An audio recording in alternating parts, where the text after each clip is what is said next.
Yeah, I knew it was a pull tab.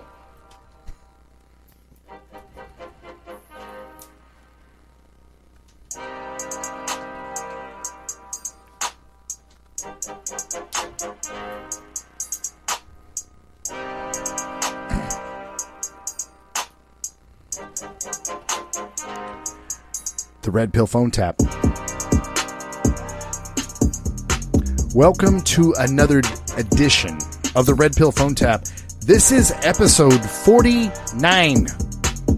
We are on the precipice of a monumental episode, Anthony, believe it or not.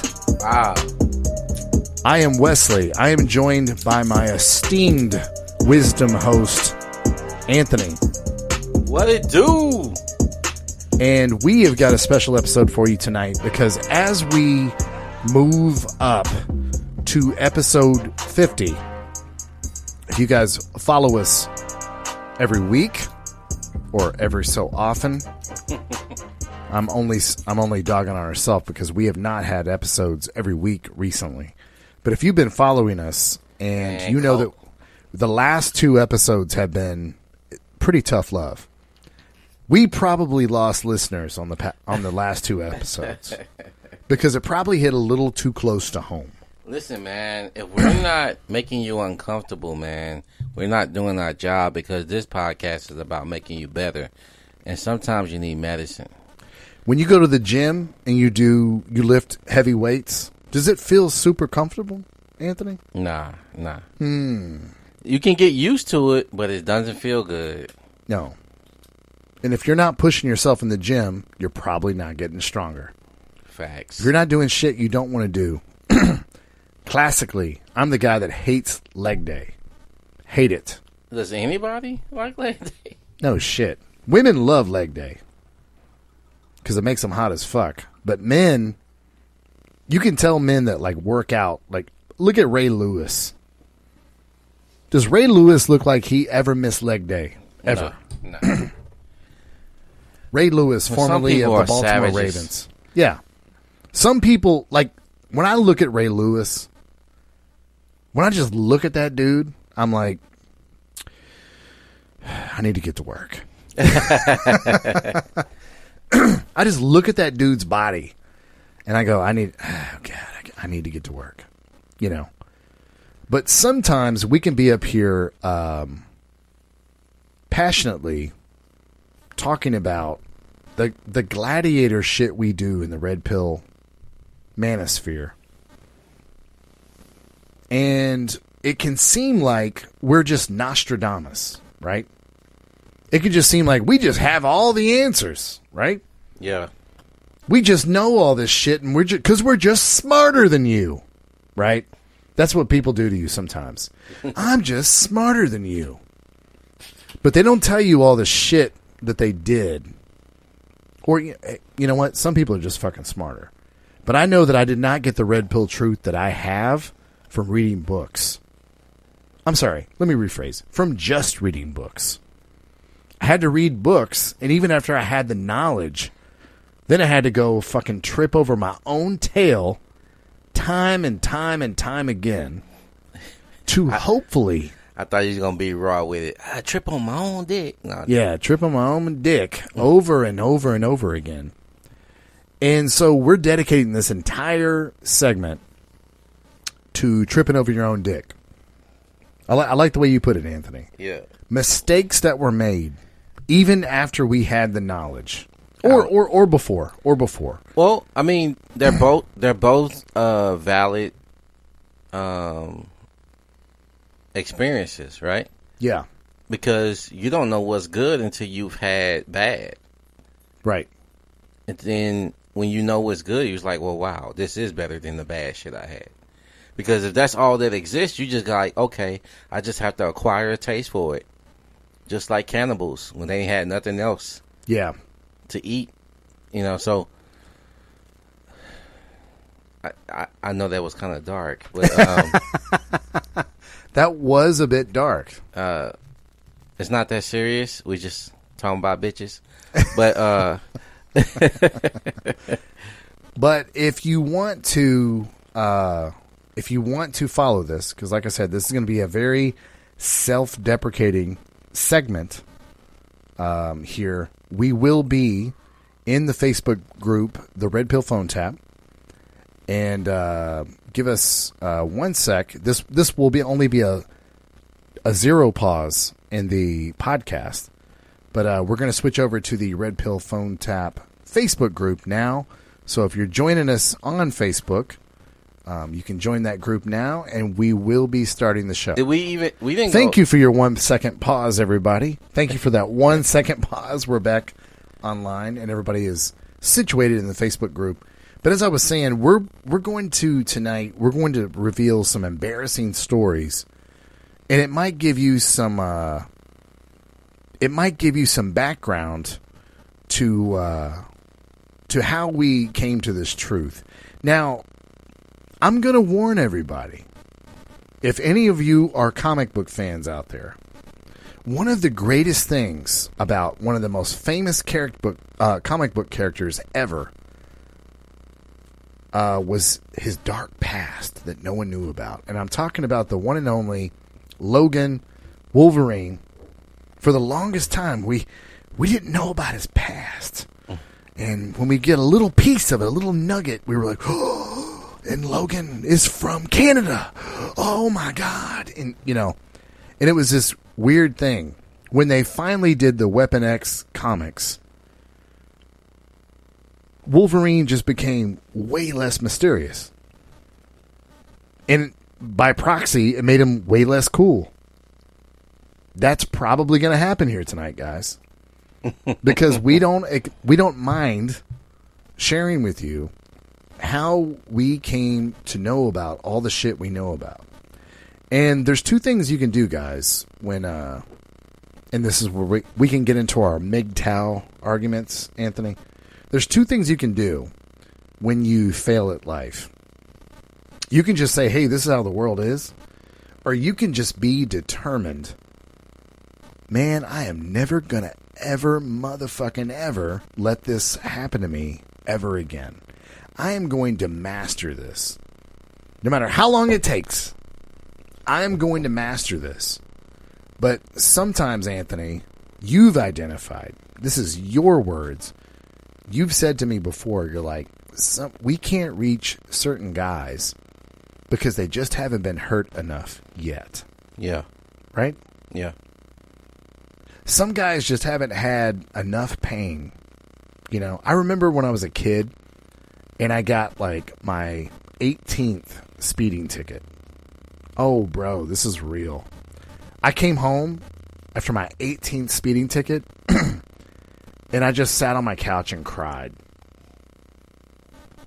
I was like, I can't get a 20th. No, I just cried. I was like, they broke me. Yeah. I now have to obey the traffic laws. Yeah. Like, I can't do this again. They keep catching me. Yeah. They're going to keep catching me. I got to change what I'm doing in the car. Like, I got to change what I'm doing, man. To this day, I find the speed limit sign. I get my cruise control on. Yeah. I set my fucking cruise control. If it's fucking 35 miles an hour, I set the fucking cruise control to 40 miles an hour. I'll go 5 miles over. That's Houston, yeah. That's how I live my life. That's a Houston law right there. Yeah. They'll let you get away with 5. Yeah. And if it's 65 or above, you get to go 10 over. Yeah. It's just an unwritten rule. Yes. But I see that speed limit sign, I set that fucking shit. But you know what? I had to get 18 fucking speeding tickets to do it. To learn, like, the law is the fucking law, and you can't break it. To those of you who have read the book, The Call of the Wild, there's the moment where Buck, he gets kidnapped, and he's pissed. This dog was kidnapped from this estate. He gets kidnapped, and it's time to train him to be a fucking sled dog in Alaska. And what do? They let him out of the cage, and there's a dude in a red sweater with a club. And every time Buck jumps at this motherfucker, he's pissed. He's like, fuck this shit. Y'all haven't fed me. You ain't give me water. I don't want to be a sled dog. Fuck this shit. Every time that dude came at the guy in the red sweater, he brings that club right down on his head. And there's bodies of dogs around him. And he tries to attack him again. He brings that club down. Attacks him again, brings that club down. And it almost knocks him out, and he comes to. And he learns the lesson from the man in the red sweater. If a man has a club in his hand, I can't win. The dogs that were dead, laying around, they didn't learn fast enough. They just kept getting hit by the club. And that's kind of what you and I are, Anthony. We're Buck in the Call of the Wild. We learn these lessons before it killed us, right? Yeah. And I want to start by a pretty popular story in this podcast, but we have first-time listeners all the time. I want to start with a really popular story on this podcast. Do you remember when I called you bragging? This is after I read Corey Wayne like 5 times. This is after you and I are talking about red pill shit all the fucking time. Do you remember when I called you and I was bragging that I was breaking all the rules? Yeah. Do you remember this shit? Yeah. Yeah. You quickly reached the place that I recently reached with people that I'm coaching, where you're like, all right, man, what are we doing? What are we doing? If you're not going to follow any of this shit, why even read any of this shit? Right? Anthony, for the first time ever, I want you to give that story through your eyes. Tell them I call you and I'm just kind of I know I'm kind of breaking the rules here, Anthony. I know what I'm doing wrong. Tell me from your eyes, like, how did that go down? When I just called laughingly talking about how I'm not doing shit right. Well, I'll give a little context before that call. We were kind of going through our dates after we go on dates, right? We will meet women, talk to women, go on dates with women, and then if they went good or bad, we would just, kind of meet up and say, hey, this is what happened. How did it go? This is what I was thinking. This is why I did this. This is why I said that. This worked. This didn't work. We kind of will go back and forth with that, right? And so I think and I remember this because I've been through it before, right? You get some new knowledge, and we kind of be like, look, I've been successful with women before, right? This is not something that's, am I good because I'm listening to this guy and I'm following some rules I've never done before, or am I good because women just like me, right? Right. And so you go through this, you try to figure it out, you go through the dates, and you're like, guess what, man? Like, I didn't need to do all that shit. She liked me for me. Even Drake says, she's in love with who I am. Exactly. But when you heard me saying that, because your reaction was because not I've been good. Yeah, I'm talking about you and I are close friends. Yeah. And you were just like, I could just feel your energy. You're like, man, I'm done talking about this shit. Like, well, you know why? Because me and you kind of had this. Because you've been in several relationships before, and I've kind of we've talked about your relationships before, and I was like, hey, man, remember this change? This is different. This is not the same. You don't want to go and repeat and go and get the same type of bitch that you've been getting. And this is how you escape that. You got to get out of these fucking norms that you've been doing, right? So in my head, I'm like, you don't want to fucking change. You want to still do you. So it doesn't make sense for me to invest any more time in somebody who doesn't want to do what works for. As far as what I know, it works for me. I know it can work for you if you just apply it, right? Yeah. So that's where my frustration was from. Not necessarily you specifically. It's just, man, look, if you don't want to find the same bitch over and over again, and this is a truth for me that I had to learn about myself. I had to learn that when I was dating women, I was getting a lot of insecure women.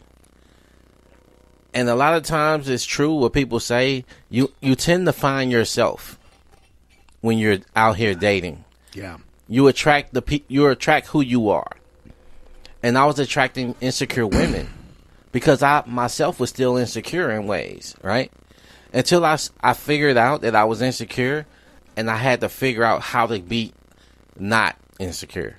Yeah. And once I was able to change myself, I wasn't even attracted to insecure women. Insecure women started to turn me off. Yeah. So now I was like, okay, at first I understood their plight. I understood why they were insecure, right? So now I'm in this realm of I can help her, and she'll appreciate me helping her because I know I understand her. Like all that shit. I was psyching myself out in my head that I'm helping a woman and she's going to appreciate me because I helped her. No. Anytime you try to build a female and try to help her escape from her issues without her doing it on herself, look, a woman does use a man as a reference point to be able to see if he's a good guy or not. No matter if that guy is a good guy or a bad guy, she still use a man as a reference point to base how men should be in her life. Either that guy is a guy she don't want to be with, or that's a guy who she wants to be with, and she compares every guy that she comes in contact with that reference point. I mean, I think it was kind of you to think about my point of view. But there was just a moment. There was a moment I had where I could feel like I was losing you. You were just, I could feel you like a turtle going back in a shell. Like, oh, never mind. I thought you and I were learning some shit, doing the same shit, right? And I could just feel you going back in your shell. And I don't remember exactly what you said, but it was very much like, well, what's the point of knowing all this shit if you ain't gonna do it? No, I remember telling you, I was like, hey man, why brag about breaking rules when the rules exist for a reason? Like, yeah, the rules exist for your benefit, not for your detriment. Just because you can break them don't mean that you are getting away with something. That means you're gonna be back in the fucking bad relationship. Yeah, because or bad dating, or you can't, or bad, right? Like, how can you vet a bitch if you break the rules that help you vet a bitch? Right. You know what I'm saying? So she gets to get away with shit that normally you wouldn't allow her to get away with because you're holding her to certain guidelines. Oh, and this was just like this. You're giving me way too much credit, by the way, because I was talking about going out with a bitch, a bitch on Tuesday and a bitch on Wednesday, and doing the same thing, texting them the next day. Yeah, which we don't do. We don't do that, guys. Well, I don't want her to think that I'm a certain kind of... No, guys. No, guys. Well, that's that insecurity. Yeah, exactly.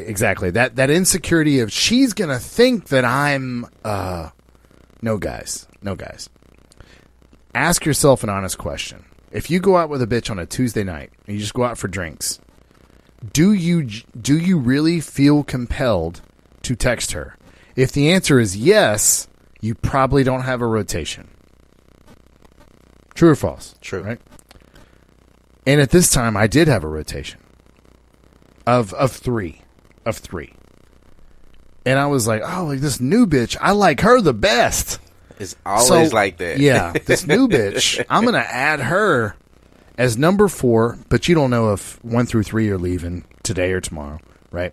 Yeah. But I'm going to text her the next day, then go out with the bitch on Wednesday and do the same shit. Oh, I like her too. And then text her the next day. Don't worry, guys. We're getting to much more interesting stories, but we're trying to set a foundation here of this is where everything changed for me. This is where I realized, like, why the fuck are there rules? Why are there rules? Why are there school zones? Because kids are walking through the school zones and you can't drive your car as fast, right? And it was just like, bruh, why do we sit here for hours talking about these rules, these strategies? Yeah. All this shit. You wasting time. If you're going to just do what the fuck you want. Do what the fuck you want, then why are we talking about all this shit? That's what I feel like is for this year, for 2021. This is my motivation for our podcast. Don't come in here with your regular shit. If you've been around here for 2 years, it's time for everybody. It's time for all of us to get better, right? Every day we got to get better. This isn't pie in the sky bullshit, right? We got to get better. And I'm here to tell you, when I felt Anthony pulling away, that's what motivated me. Now, I still, as this podcast will reveal, I still did a lot of dumb shit. But at least I was trying to I wasn't, when I did something wrong, I wasn't like, I got away with that one. Yeah. Dumb shit. And by the way, this isn't just unique to Wesley. I hear this all the time with guys. Yeah. Oh, I got away with blah, blah, blah. All right, guys. You know, even when a major leaguer hits a home run and he does something fundamentally wrong, he doesn't like put his foot on the plate and go, ow. He's like, oh, I got away with one that time. Better not do that again. Still, that pitcher just hung that breaking ball out there. Even though I made a mistake, I still fucking hit it out because there's Crawford boxes in left field. Very specific, right? Mm-hmm. But it's like, that was when I felt you pulling away. That's kind of what I want to do for our listeners this year. It's like, I'm kind of pulling away from you. If you can't get yourself to a minimum level. But don't worry. This podcast is about self-deprecating shit. Anthony, blue pill or red pill, it doesn't matter. Give us a story on a date that you've been on that makes you cringe in your own self. Like the dumb shit you did. Even if it's just something as simple as like pulling out a chair for a bitch or opening a door for a bitch. I did that plenty of times, man. What makes you like, what's a date you think back on where like you cringe on yourself like, why was I fucking doing that? Well, immediately I'm thinking about like doing expensive dates. Yeah. For first dates. Yeah. Going all out for a bitch I never met before. You know what I mean? And did it ever go well with those expensive dates? No. It seems like it never does, right? No, it doesn't. I'll tell you another one, man. Well, hold on. I want to hear like a good extravagant date that didn't go well. You're covering your face. That's what this segment's about, man. This segment is about us covering our face. Like, what's a good extravagant one? Have you ever heard of Fogo de Chao? Of course. It's a great restaurant, man. So, took a bitch to Fogo de Chao, and she was... Can you describe this restaurant for people that don't know? We have a lot of overseas listeners as well. Fogo de Chao is kind of like a Brazilian style barbecue, not where they roast the meats and they bring it to your plate. First, you're at a table. They have a flag that you know where they bring the meats, and like if you don't turn this flag down, they're gonna continue bringing food to the table, and it's pricey as fuck. Yes. This is Brazilian steak. Yeah, this is about this is about $150 a person. I mean, but it's worth it. Yeah, yeah, yeah. If you're hungry and a meat eater, you're not afraid of meat. This is definitely a place to be. They have a salad bar. You can go and get your own salad. I mean, great fucking salad bar. And even the drinks were good, but they were pricey as well. Everything is pricey, man. I came out like spending over $300, and she was like, "Thank you," kisses me on the cheek, bruh. $300 gone because I like the way the bitch looked. And That's almost like you get the Street Fighter 2. YOLOs! YOLOs! Bro, that hurts me just hearing the story. yeah, I Like, when you sit here as an American and you think, we just bought this amazing barrel pick bottle of Kentucky straight bourbon. So it's aged 5 years, at least 2 years in Kentucky. $50. And we're going to have this for the podcast for like a while. 8 more segments. Yeah, a while. A while. That was $50. You think about all the shit you could do with that money, and a bitch just kisses you on the cheek, and you're like, oh my God. And you just thought, this bitch is hot. Watch what I do. Watch this magic trick. Yeah. Fogo de Chao. And this is before Instagram and Facebook, so there was no photos to be taken and all that shit at dinner. This bitch just gets to say that she was able to go to Fogo de Chao because I asked her, I said, have you ever been to Fogo de Chao? And she was like, no, I've always heard about it. That would be fun, right? As her like approval. And I'm like, okay, man, I can skip paying my light bill. And Insane, dude. And by the way, you know what else is embarrassing about this? what's that? That's not even really a restaurant for chicks. No, that's a man. That's a man's restaurant. That's a Like, this is man's the kind of restaurant. shit you and 3 or 4 other dudes deep Yeah, and talk about fucking bitches. yeah, You don't take a bitch. I mean, how much can a bitch eat? Not much. Of just meat. not much. And that was the worst part. She was being picky about every little thing, and it was like,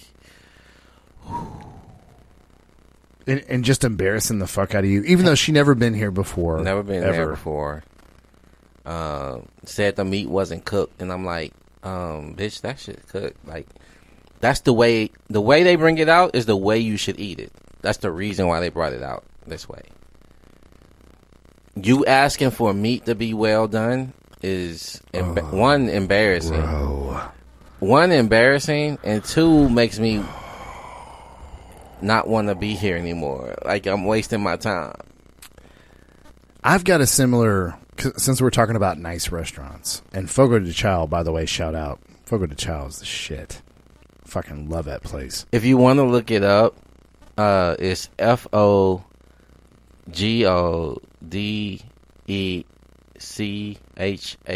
Is that right? One of the funniest Fogo de Chao takes I've ever heard. Eddie Bravo, who is a great American Brazilian Jiu-Jitsu grappler, was fighting Hoyler. God, I hate that I'm fucking this up. It's one of the Gracies. In Metamoris in Abu Dhabi. And Eddie Bravo did an amazing job. But they went to a draw. But it was an American versus a Brazilian in Brazilian Jiu-Jitsu. And Eddie Bravo did an amazing fucking job. And one of the funniest things I ever heard was, oh God, what is his name? The guy that always comes on Joe Rogan's podcast. Listen to me, Joe Rogan. What's the guy's name? Not the crazy dude. Yeah, the crazy dude that does cocaine. And, Oh damn. I know you're talking about, man. I see his face. yeah, Joey Diaz. Joey Diaz. But he was talking about Eddie Bravo in a, talking about him fighting in Metamoris and beating the Brazilian. And he goes, listen to, Joey Diaz goes, listen to me, motherfucker. You did so fucking good. Let me tell you what, they're going to have all the flags at half-mast at Fogo de Chao. Like, it was some funny shit. But let's go a little bit darker since you're talking about like stories of nice restaurants. So this person that you know, that's a glorious person. A glorious person with a special glow to them.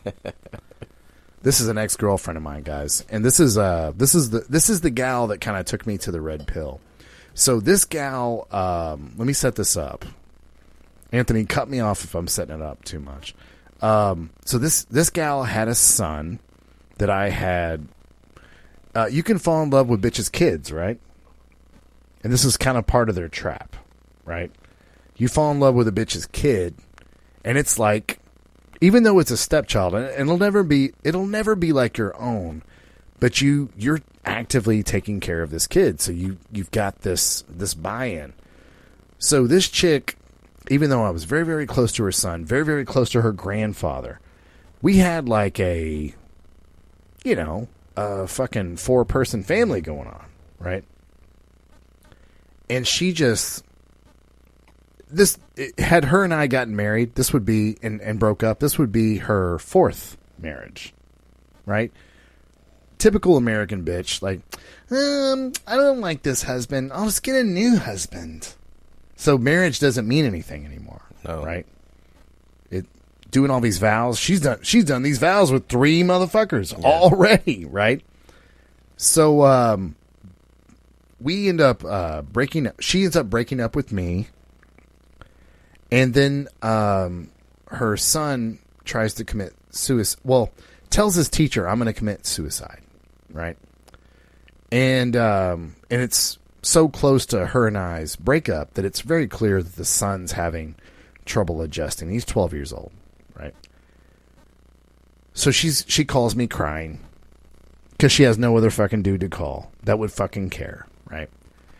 And I'm like, hey, well, maybe you need to think that this is Wesley trying to be a movie writer and director.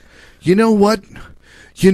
Maybe you need to start thinking that our relationship is bigger than us. Like I'm having some kind of fucking movie monologue. 100 that's the reaction I wanted. Because that's the silliest fucking shit. I'm all over here doing like a Robert De Niro, monologue. Maybe the thing you need to understand is me and you is bigger than me and you. I don't know what that was, like a crazy Jersey accent, or I don't know what I was doing. You need to understand me and you is bigger than me and you. There's other people involved. You get it here? So that, I guess, resonates with her in some way. So because that resonates with her, she gets in her mind, you know what? I'm going to give Wesley another chance. Maybe he's right. Maybe this is bigger than me and him. Maybe I'm going to give him another chance to prove himself. And so I take her to this place here in Houston. It's Spanish for salt and pepper. Do you know that quick translation? What is it? Oh, man, no. I'm Googling it now. Because I want to give this restaurant a shout out. Salad. Yeah, salad. Pimienta? Yes, I know. Sal y pimienta. Sal y pimienta. No. And it's located in, is it Town Center?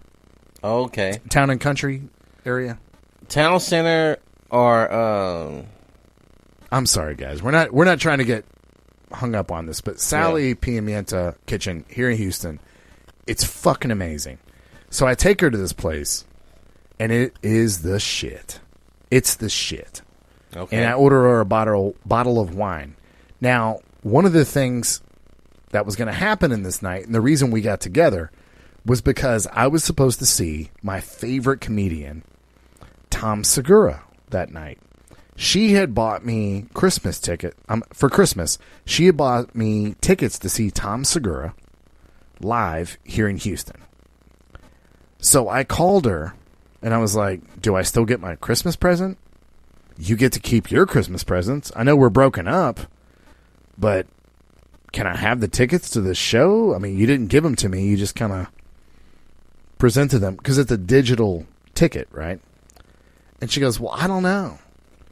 I mean, I don't want to go, and if you're like going to talk about a relationship and stuff, I just want to like have a chill time. But I told you that our relationship might be bigger than ourselves. So I'm sitting here negotiating my own Christmas gift, right? I'm sitting here negotiating my own Christmas gift. I'm like, can I have my Christmas gift? I mean, that giant painting that you have on your wall, like, I'm not like coming to get it. But this bitch has the audacity to be like, well, I mean, I don't know. Like, I spent a lot of money on the tickets. I still want to go. This is my gift, bitch. I should be able to have both tickets and take whoever the fuck I want. Thanks. Now I'm begging to, like, even go, period. Yeah. You know what? We've been wanting to see if we're going to make this relationship work. So just... Like she's bothered. Yeah. You know what? If you want to take me out that night, we can see how the energy is going. And if everything's going good at dinner, then we can go to the show. Now, current Wesley would be like, okay, cool. I'm about to come throw a grenade in your car for fucking even attempting to treat me like that. Do you know what old Wesley did? Yeah, that dog panting like, oh, good. She wants to see me. Go pick this bitch up. And I take her to Sal y Pimienta and give her this amazing, amazing dinner where they bring in fillets. This kind of like the same situation you were in. Easily $180. And then I order a bottle of wine on top of it. $215. And I started like, man, this place is amazing. And I was being genuine. I was like, man, this place is amazing. I worked in restaurants. I'm not usually impressed by restaurants. This impressed me. That's why I want to give them credit, because this place really impressed me. And she started doing this, hey, let's curb our enthusiasm shit. Well, I mean, it's pretty good. Let's calm down. Well, let's get a bottle of wine so we don't have to pay for drinks at the show. So you're just assuming we're going to go to Tom Segura now? I mean, we haven't talked about that. I mean, you think tonight is going well, but I'm like still trying to figure it out. Now, let me say I spent double on this bitch for Christmas as far as dollars go. And I'm like negotiating now my fucking Christmas gift to go to my favorite comedian, Tom Segura's show. Okay? When I order the bottle of wine so that we don't have to buy expensive drinks at the show, mind you, bottle of wine comes out, we start drinking, she starts loosening up. You know what? I have a surprise for you. You do? Really? And I'm thinking, like, because I bought all this shit tonight, picked you up, this whole thing. You know what? I have a surprise for you. Wow, okay. This is like, what's my surprise? We're going to Tom Segura. And what did Wesley do? Did he look at her like, bitch, you fucking dumb hoe? Thank you. I'm like jumping up on. Hey, Wesley, get down. Get down. Don't jump up on people. Off the table. Get off the table, Wesley. Hey. Go lay in your bed. Wesley. So, I hate to make this long-winded, but it's very important to know, like, all the energy that was going into this. So we get to my favorite comedian, still my favorite comedian, Tom Segura. And we get there, and the seats that she bought are right. The table we're sitting at is touching the fucking stage. Yeah. Touching the stage. Yeah. If I reached out my arm, I could grab Tom Segura's ankle. Yeah. Not kidding. I bought those tickets before. Oh, you have? Yeah, for Corey Holcomb. Oh, really? Yeah. Another funny guy, Corey Holcomb. So I go. I mean, I could grab Tom Segura's leg. So we get through the opening act, right? And we get through the opening act, and we sit all through it, right? But at this time, that bottle of wine is going through this bitch. I'm sorry, I forgot a very important part of this story. So when I got the bill was like for $215, right? And I gave him my card, and I went to pay it. I was unemployed at the time. So it was a bill for $215. When they brought the bill back, it was like for $325. And I go, hey, what the fuck? This is my bill. And they go, oh, my bad, sir. Because this is a very expensive restaurant. They're like, we charged your card for this other table. My bad. So they go and they're like, no problem. We've refunded your card, blah, blah. But the money is caught in transit. Yeah. 100%. So that money is locked up for like the next 24 hours. So instead of paying, $215 and a tip, which would have been what, $35, $40, I'm now charged this astronomical amount, and I've got no money left in my account. So I tell her before we go to the comedy show, my Christmas gift, the comedy show, I tell her, I say, hey, if you can just buy drinks tonight, don't worry. I'll Venmo you back. I don't want you to have to buy drinks. And I tell her that during the opening act. I'm like, hey, I'm sorry. And I showed her at the restaurant. They fucking charged me nearly $100 fucking more. And I'm like, that locked up money out of my bank account, right? Well, the alcohol starts hitting her, and she buys the first round of drinks at the comedy show. And the wine starts hitting her, and the first drink starts hitting her, and she's just sitting there, and you can tell she's not paying attention to the comedian at all. And she just starts going, what the fuck? Like, I can see her like, what the fuck? And she, slaps her hand down on her chair, and she's like, I don't feel like I should fucking have to pay for drinks on a date. This is my Christmas gift, this comedy show, by the way. I pay for tickets, now I have to pay for drinks on a date. She just went to a restaurant where I spent over $200 on the meal. But she's in her feelings that she had to buy a round of drinks. And so she starts, getting all mad. She goes to the restroom, comes back. Around this time, Tom Segura comes on stage, right? And again, I could just grab Tom Segura's ankle and drag him off the stage if I wanted to. Tom Segura comes out and says 2 jokes, and this chick gets up off the table and she's like, you know what? I'm done here. And says it loud enough where people around us can hear. So certainly Tom Segura can hear this, right? And she's like, and she goes, just Uber home. Just Uber home. No, she says, I'll just Uber home because I drove. My bad. I'll just Uber home. And she gets up, and there's this long walk. Yeah, from this front stage. Oh, yeah. There's this a long fucking walk. Yeah. And no one's walking in this environment. So someone that is walking, they're it's obvious in the room. It stands out. Yeah. And then I'm like, I did this dumb shit. I can't let her Uber home. Oh my god! Even though Tom Segura has been on for a total of 35 seconds, I'm like, well, I can't let her Uber home. I've got to win her back. So I follow her out. Fuck. Tom Segura, as I'm walking out, he says something like, "What was his deal?" But I guess I'm not funny. And everyone laughs. At me. My favorite fucking comedian, dude.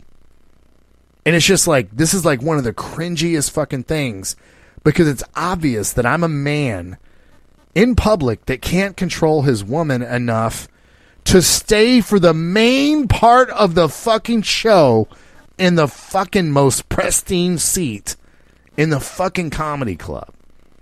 This Wesley really did this, guys. So if you ever get down on yourself on a date, I want you to think of this fucking story where if I met Tom Segura now, I mean, he's so fucking famous now. I mean, he's super fucking... He wasn't as famous at the time. But if I met this dude now, he might be like, are you the dude in Houston that just walked out? Didn't even watch my set at all. And by the way, that tour that he was on was his second Netflix stand-up special. Oh, wow. Which was so funny. So fucking... No, I'm sorry. No, his third, which was so funny. It was so fucking funny. I missed all of it. So I drive this dumb bitch home. God damn it, I fucking hate this story. This is so rough. So I drive this dumb bitch home, and she passes out in the seat next to me. And I get her home, and she's like, let me out. Like I was holding her in the car because she couldn't get out the door because the door was locked. Let me out. Just let me out of your ghetto given to you car. Because when I moved to Houston, oh yeah, yeah, my friend gave me a car. Not because I'm ghetto, but because he was buying a new car. Your ghetto given to you car. And then she gets out and she left her shoes in the car. And then she comes and I'm backing out, right? I'm backing out. And so she opens the door. And when she opens the door, I'm backing out because I didn't know she was coming to open the door. The door like knocks her down. And she's like, what the fucking fuck? Oh my God. Oh. And she just lays on the ground for like, I'm talking like a good 15, 20 seconds. She's like, what the fuck? Like I was supposed to like get out of the car and come over there and help her up. And then she like grabs her shoes out of the car and closes the door and then takes her heels and like hits my window like 3 times. I can't believe it didn't break it, dude.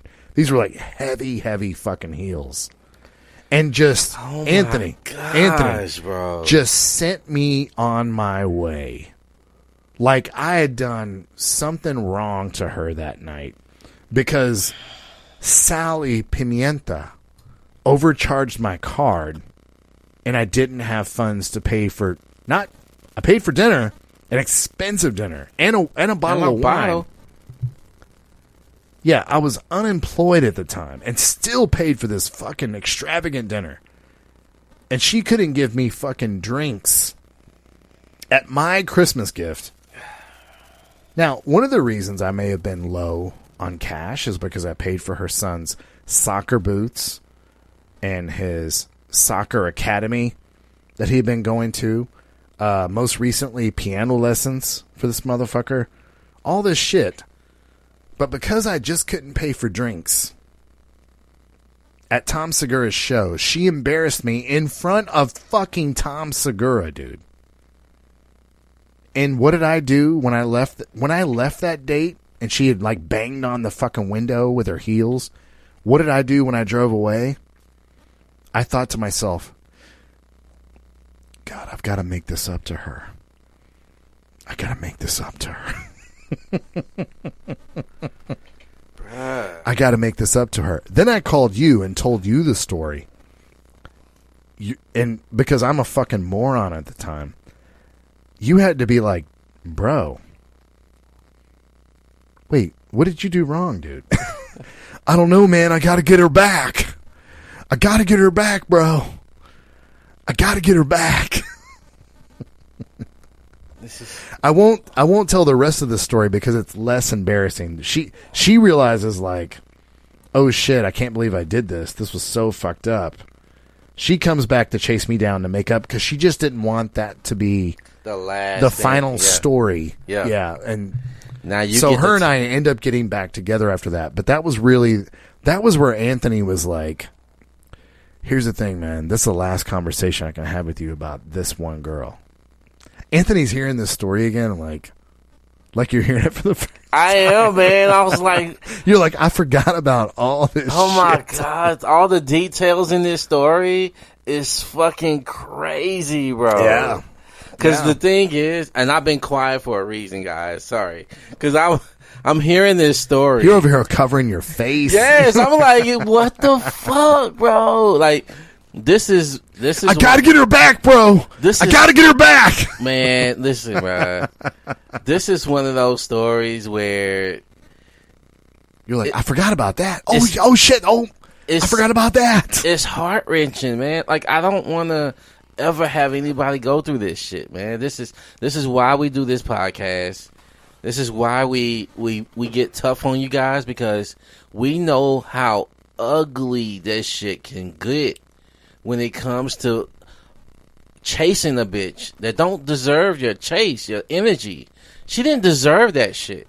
Yeah. She didn't deserve your... Because the thing about you, Wesley, is that you're the type of guy that when you care about a motherfucker, you care all the way. Like, you put yourself to the side to care for them. Yeah. So yeah. even I'm like that with my friends. Even when it's to your detriment, you still put yourself to the side and be like, I'm not... Listen, the only thing that matters is if they are okay.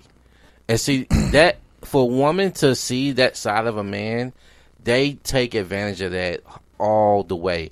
And a bad... Like, when I say a woman, I'm saying women who ain't shit. I'm not saying the good women that see that and like, hey, you don't have to do all that. Because this is not... What is our disclaimer on this podcast? When we say women on this podcast, we're talking about 73.9% of them. Which means it still accounts for most women. Yeah. But we're also giving you the range of, like, there are women that don't do this shit. Yeah. And the thing is, man, when women like to say... Anthony, I feel like you've been through Vietnam with this that shit story. hurt, man. This shit hurt. Listening to that shit hurt, man. I'm over here like want to hug you and shit. Like, I don't want to be gay right now, but you need no homo, but you need a hug. You need a hug like a motherfucker, man. No, dude, no, I don't need a hug. And the you reason needed why your ass kicked because that was bullshit. Because I remember telling you, like, do not take this bitch to a nice restaurant. This was you before. You're like, Sally y pimienta? I mean, couldn't you go to Cane's? Get some chicken fingers. Because she's a basic bitch, bro. Yeah. Do basic shit for more basic More bitches. specifically, outside this story, this was par for the course for how this bitch acted. Yeah. And was just getting and more I told and you, more of my attention. And you told me time over and time over again, this bitch does not care about you, man. Yeah. She cares about how you make her feel, but she don't care about you. Well, she cared about what I could do for her and how I made her look. Remember how she changed her whole image to being real, like, pin-up and shit after, because she knew I was on the rockabilly scene. And she cared about, like, what I could do for her. Because you had status outside of just what you was currently in, right? Yes. So she was like, oh, well, damn, I want to jump on some of that clout. Yeah. But the thing was, she didn't know how to hone in on it. She just only knew how to take advantage for her own benefit, but didn't know how to make it be accumulative so that you can feel good about it. Yeah. And the thing is, if she could have made you feel good about it, you probably wouldn't have been thinking what you were thinking about. Like, well, damn, why am I being treated this way? This person was just a bad person. I mean, that story kind of told it all, right? Well, you always gave me this fucking... It was the most irritating excuse. She was like, well, Anthony, to be fair. And I was like, fair? What the fuck is fair? Anthony, is she fair? Relationships are 50-50. No, they're not. You know how it is. That's not how that shit works. I mean, it's 50-50. I mean, Anthony, relationships are a lot of work. Anthony, relationships are all about compromise. Anthony, it's all 50-50. It is what stupid shit sounds like, right? The church of sound good. The church of sound good. And we talked about this on the Discord coming over. Yeah. But I'm glad that happened. And man, it hurt at the time. It hurt with Tom Segura watching me do this long walk on this open floor where he's like, why would someone walk out on me in 35 seconds in Houston? Knowing that a comedian is probably like, Jesus, did I come out that fucking flat? Right. This motherfucker paid to be here on the first row. And comedians think this. Yeah. I've never had anyone in the history of stand-up that people paid to see me walk out on me in 35 seconds. I wish you would have called his show and told him this story. And then he makes a joke because he feels like it has to be addressed.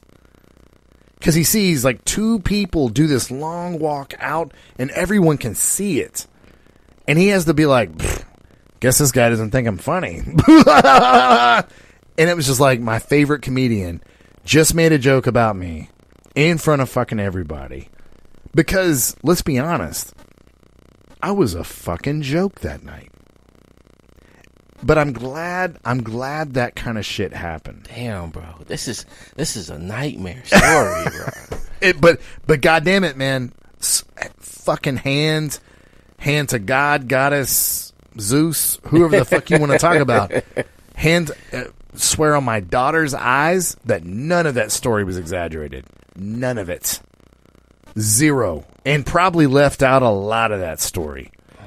And Tom Segura is like, why the fuck would someone pay to be within arm's reach of me and walk out 35 seconds into my fucking 1 hour set? And then has to, like, because it's uncomfortable in front of like 700 people, because it's uncomfortable, like, what's this fucking idiot here? I mean, everybody fucking erupts in laughter. I'm like, that is weak. That is a stain you'll never fucking forget, bro. Like, yeah, but you know what? I love Tom Segura. I caught the special on Netflix, and I'm glad that it fucking happened, because telling that story, if I told that story, I've told my wife the gist of that story. Yeah. And when my wife hears that story, this is the silver lining of that story. When I tell that story to my wife goes, that doesn't sound like anything you would ever fucking do. I would have never dated that guy. And I'm like, babe, that's why I know that I found a bad bitch, because a bad bitch should never date that guy. Right. You know what I mean? That is just, you talk about someone you talk about having no balls. Whatsoever. I'm going to tell you, man, while you was dating her, man, I didn't know what the fuck. Like, I kind of was confused, because we went through this whole getting over the girl you was dating, and Shannon. I mean, goddamn, I was trying not to say the name. Getting over the girl in Austin. Shout out to Shannon. And I was like, hey, we got over that. Good. Now we can start over, and we can fuck those mistakes in the ass. Had a rotation going. Yes, you had several. You had a rotation, lost it, and built another one. Yeah, motherfucker. And I was like, good job, motherfucker. Get your shit going. Yeah. And now you was like, I'm gotta drop everything for this bitch. Now, if by my accord, even though I had, I think, 3 rotations before this glorious one, glorious one, I would say I wasn't red pill yet, though. I was kind of following the rules and shit. Yeah, I was following the rules and shit, and it felt powerful to have a rotation, but I wasn't truly red pill. I truly didn't know. I truly hadn't become my current self. You was like, I remember you telling me excuses on why you didn't do the rotation or why you was willing to give it up. You was like, man, you know, I'm kind of more like a monogamous guy, I like relationships, this and that. And I'm like, no one's telling you not to like relationships, though. Like, you can be in a relationship, but the thing is, man, you gave her the keys too fucking fast, bro. Like, I think you're being too kind. Actually, well, I am. Do you remember what I specifically said? Specifically, I said, well, hold on. I've got 2 girls right now that, I mean, the longer I see them, this is building up to a relationship. And you're like, you don't understand any of this shit still. Because what I just said, did that make any sense? No, none. And I was like, well, I mean, these two girls, it's building to a relationship because the other girl in this scenario did the whole, What? so it's okay for you to come in me because I'm not seeing anybody else. Remember that? Yeah. And I was like, oh, okay. I don't know how to deal with this. I'm going to go to practice now because I was still doing fighting at the time. And I'm going to go to practice now. Cool. I'm not going to deal with this conversation. So I had these two simultaneous girls building to a relationship. I mean, now that doesn't even make sense to me. What does building to a relationship mean? You make up shit to make it make sense because you don't want to be the one to tell a bitch no. That's such a good take. So what they're saying, though it's not reality, because we did a role play in the last segment that we did together, where they started doing all the, well, I'm not seeing anybody else, or, well, I'm not getting any younger, or they have all these little fucking, what they think are like chest traps, verbally. And instead of just going, okay, bitch, that doesn't have anything to do with me. You're not fucking anybody else? Cool. What does that got to fucking do with my life? What's that got to do with my life? Oh, because you're not fucking anybody else, so now I can't be fucking... Sweetie, you don't decide all this shit. And we talked about this... I know we talked about it on Discord, but it was after this experience with this dumb bitch that I realized you have to be on my program moving forward. This is Wesley's college basketball. University of Wesley has a college basketball program. It's my program. Well, this recruit's come in, Stevie Francis. Inside joke here in the program.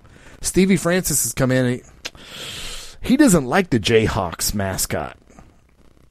He wants to change it to the Firebirds. And he said he'll play here if you can just change it to the Firebirds. Well, this ain't Stevie Francis's program, so I like Jayhawks, and that's the way it stands. Well, he's not going to play here if you don't change it to Firebirds. Sounds like Stevie Francis is not a good fit for University of Wesley. Moving on is the power that you have to have. Otherwise, you're at a Tom Segura show, walking out, and Tom Segura... Don't know what's wrong with Wesley. Yeah, and it's just, you know what I mean? Otherwise, that's where you find yourself.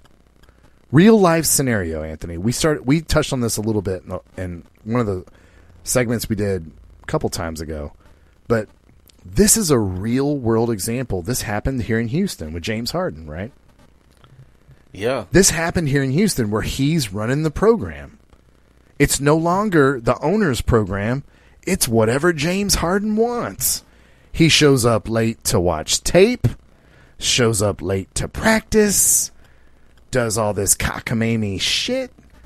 And do you think, if I told people, if you're running an NBA franchise, if I asked them point blank, so if James Harden showed up late today, do you guys think it's going to be the last time he shows up late? They'd be like, no. Well, then how the fuck does it happen? Because people don't stick to their own constitutions, right? Yep. And the next thing you know, fast forward 7 years later, James Harden is just running around owning the fucking franchise. Oh, hey, do me a favor, man. I want to get traded to the New Jersey Nets, and I'd like a raise, and I'd like you guys to pay for the private jet to send me up there, and... You guys don't have anything else left to give, so I don't want to be here anymore. And is it the Rockets' fault or James Harden? Rockets. Yeah, 100%. Yeah. Was it this person? Was it this person that had a glow to them? Was it her fault what happened at the Tom Segura show, or was it mine? No, it was all you. Was it partly her fault? No. Yeah, that's where I want you guys to understand. It's not even partly her fault. That horse got out of the barn, 2 years earlier than that? Facts. Man, I'm gonna tell you, man. I didn't understand the fucking like connection you had with this chick that allowed you to allow this to keep happening.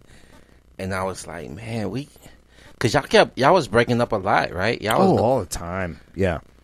Hey, Wes. Same girl, by the way. Hey, Wes. I don't like, you told, true story, since we share specifics on this show, right? Hey, Wes, we were at Guardians of the Galaxy 2. I know you're a huge comic book fan, and you wanted to watch that movie pretty closely, but you told us twice that we were talking too much during the movie. I don't want to see you for the rest of the day. I need some space. Go back to your apartment for an indefinite amount of time. Guys, I'm not making this up. This really happened. I remember telling you, I'm like, hey, y'all broke up. That's it. Like, yeah, that's a breakup. No. Or I told you. In her mind, Anthony, it wasn't broke up. I wasn't allowed to fuck other bitches in her mind. She was very specific about it.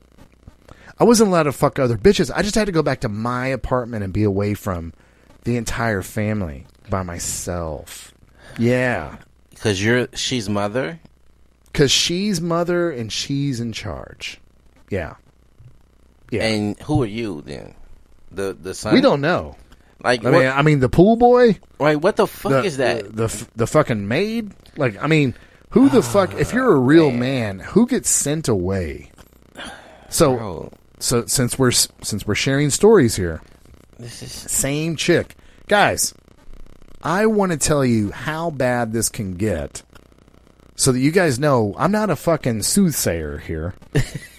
I'm not a fucking Nostradamus, okay? This is how bad things can get. So I asked the same person, I was like, hey, you keep sending me back to my apartment for like indefinite amount of times. It could be a week, could be 2 weeks. And I'm just supposed to go over there and wait until you're not mad anymore. I was like, so if we get married and we live together, what does this look like? And I thought I had this person painted in a corner. Right. Like, once we're married, surely, now that I don't have my own apartment, surely, what could you do then? She goes, well, I don't know. I mean, you might have to, like, get a hotel room, or you may have to stay with a friend, or... I mean, when I need my space, I need my space. So that's a true story, guys. It was kind of like you felt like you were taking crazy pills. You're just like, wow. So this isn't going to work. But honestly, man, it's like you look back on your former self and how weak you were. And you're just like, first of all, you don't recognize that person, right? Second of all, it really makes me think about something you said I don't know, 3 months ago, where you were like, some of these guys have not been hurt enough to know the truth. And are we doing a disservice to them by trying to help them skip the hurt, yeah. the hurt and the scars and the experience? And it makes me feel like, are we building red pill trust fund babies? Are we? Like, do they need to go through this? Do they need to go through the humiliation? I mean, that story, just to tell it, is humiliating to tell it. But I think it's important to tell the story because I want you guys to know how off the rails this shit can get. You know what I mean? Yeah. And also, I guess I'm confident enough to know that would never happen now. You know what I'm saying? But I'm just saying I'm confident enough now to tell that story. I don't know, man. I'm confident enough to tell that story anytime. I feel like we use a lot of sports analogies on this show, and we talked about this earlier with Richie in our Discord group. Man, in sports, some of the things that motivate you the most in sports is just something devastating that happened, right? I was talking about a fucking 4th and 1 where I dropped a ball and it just went off my helmet. He just chunked it a little harder. He was in trouble. and chunked the ball a little harder than I usually did. I wasn't used to it. Went to try to catch it off my jersey, hit me in the helmet.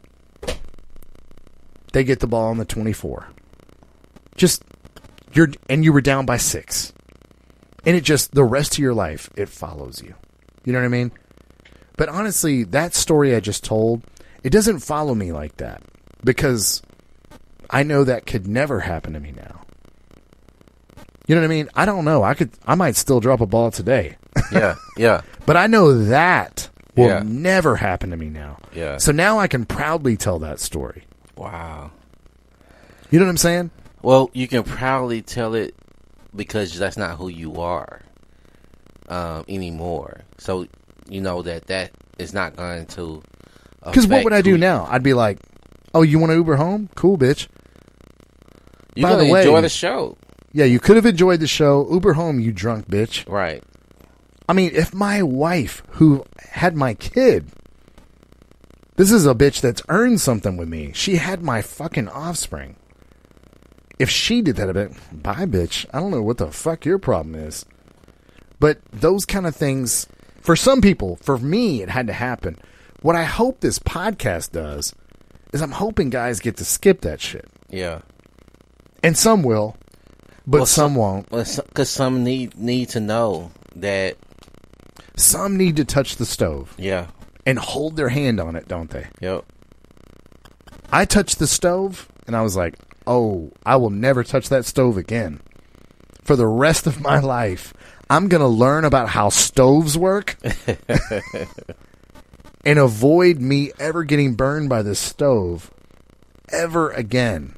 And become like a student of this, like I'm a college student of this shit. Do you remember all the hours you and I put into this shit? Yeah. Like just every day downloading. Oh, okay. You fell in the rain on your bike behind this shit, bro. Oh, God. Like, you was, I mean, I was like, why are you in this fucking spiral with this bitch? Yeah. No. I'm talking about once I got my head together. Do you remember how many hours we were on the phone talking about, oh, hey, got this bitch. Yeah. Yeah, and it was just like, okay, I'm up to a 4-girl rotation. Yeah. What do you think about this? What do you think about that? And you'd be like, yeah, I think this. And you'd be like, what do you think about that?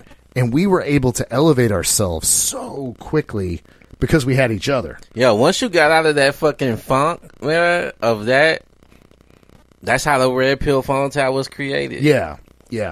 And it was like, and after that one conversation that we opened the podcast with, where it was like, I'm getting away with breaking the rules. And you were like, look, dude, I can't do this conversation if we're not like learning shit. Yeah. And I felt that and I was like, okay, he's right. We got to keep going. But then we were able to fucking Matrix this shit like Neo.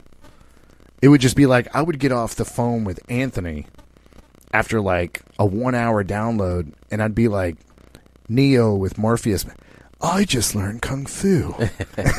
Show me. You know what I mean? It was because we had each other. Yeah. That it was just like, I was like, I am never going to let this shit happen. Ever fucking. And and there's some other dating stories. I don't want to dominate the podcast though. Give us something cringy. Oh man, I can't beat that shit. You know what I'm saying? Well, it's not about beating it. It's not about beating it. But I mean, yeah. Tom Segura saying some shit at a fucking... Yeah. Oh, man. Listen.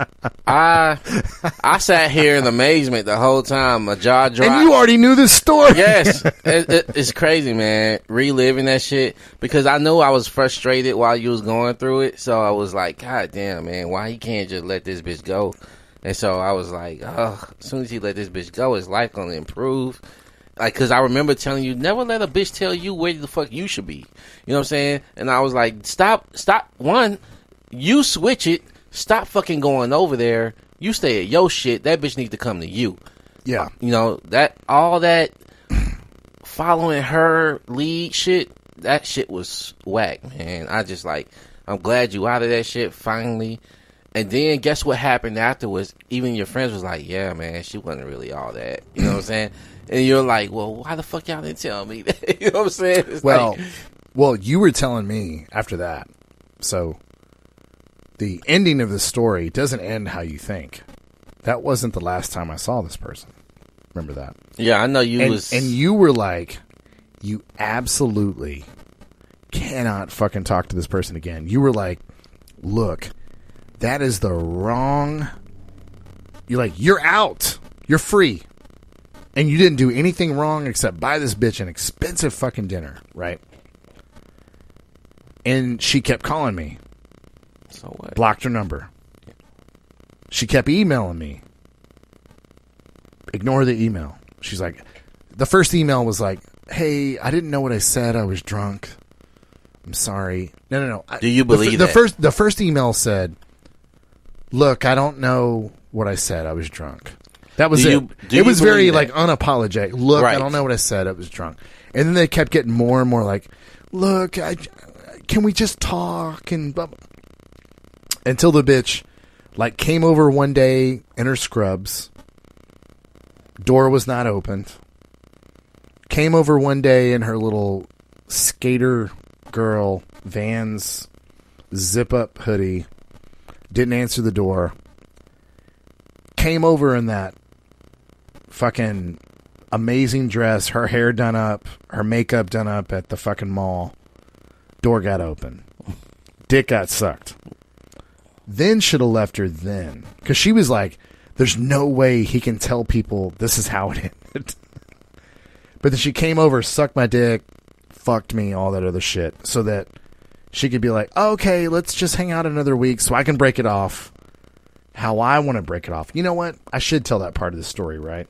Yeah. Because she didn't want it to end like that, right? No, and that's because she was so controlling of everything that she didn't want you to have that narrative to say that she was a fucking bitch. And the thing about it, her trying to call you and tell you she don't know what she said, bitch, if you didn't know what you said, then why are you calling me saying you don't know what you said? Oh, very good point.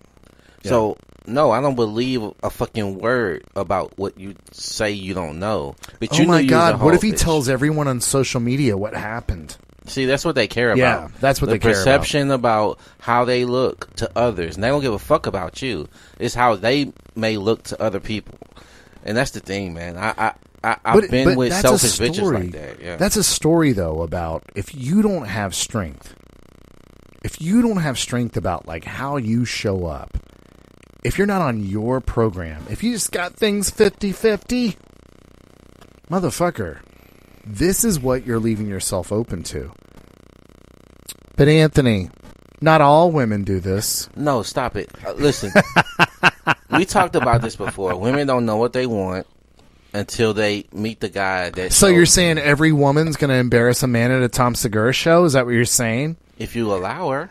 No. So you're saying 100% of women are going to embarrass a man at a Tom Segura show. That's what you're saying, Anthony. Is that what you're saying? All women embarrass men at Tom Segura shows? So what? So the minute you say no, they're like, checkmate, won the conversation. The thing is, won the conversation. What do you want the answer to be? Well, the answer, and that's what the moral of the story is, guys. The answer is, you have to run your life on your program. The minute people start treating you in a way that's unacceptable, it's not their job to referee themselves, right, Anthony? Well, they won't, because people will treat you the way you allow them to. Okay? And as soon as you hold someone accountable how they speak to you, if they want to stick around, then they'll adjust. Trust me.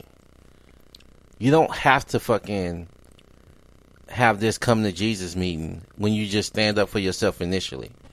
Hey, I don't know what you're used to, because that's how I introduce my my rejection to how people treat me. Or I like that verbiage. Yeah. You know what I'm going to stop doing on this podcast is calling it lines, because that sounds manipulative.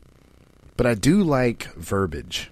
that communicates shit to people very densely and very well. Mm-hmm. And I like that verbiage of, I don't know what you're used to. I don't know what you're used to. Around here, though, Yeah. because a lot of you are probably thinking, after Wesley and this girl broke up, then he swallowed the red pill. Then he became an MMA fighter. And then he became like a power lifter, and he became a Brazilian Jiu-Jitsu like medal winner. And then after that, he went on to these things. No, guys. I was doing all that shit while I was with this bitch. When I got my blue belt at Dark Side, which is the best Brazilian Jiu-Jitsu school in Houston, my girlfriend, the same bitch we're talking about, got the call from my coach letting her know, like, hey, if you want to be there tonight, this is going down. You know, so, like, I was doing a lot of tough guy shit while doing all this blue pill beta shit. I want to point that out to you guys. Because what we're doing here is on this program is we're not splitting atoms. We're not curing cancer. But what we are doing is trying to stop you guys from having these same experiences as us. Because this shit, guys, as much as you think it can't, this shit can happen to you. No matter how tough you are. If you're an MMA fighter, Brazilian Jiu-Jitsu, grappler, first place. Hold on a second. Can we, on the live stream, can we show the medals? Yeah. Here on my wall. All these medals that were won.